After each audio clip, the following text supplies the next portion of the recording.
సంక్రాంతికి వస్తున్నాం.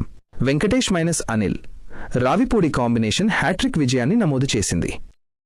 Family audience థియేటర్లకు క్యూ కట్టారు. రిలీజ్ జనవరి 14, 2025 సంక్రాంతి కానుకగా. వసూళ్లు దాదాపు రూ. 258 కోట్ల రూపాయలు రాబట్టి సంక్రాంతి విన్నర్గా నిలిచింది. హైలైట్ వినోదంతో పాటు సెంటిమెంట్ పండించడం ఈ cinema success secret. 1 they call him OG. 2025లో పవన్ కళ్యాణ్ బాక్సాఫీస్ వద్ద తన సత్తా చాటారు. సుజీత్ దర్శకత్వంలో వచ్చిన ఈ గ్యాంగ్స్టర్ డ్రామా అభిమానులకు పూనకాలు తెప్పించింది. Release date September 25, 2025.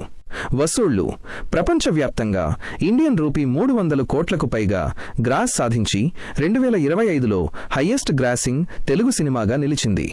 Highlight Mumbai నేపథ్యంలో సాగే ఓజాస్ గంభీర ఓజీ పాత్రలో పవన్ మేనరిజమ్స్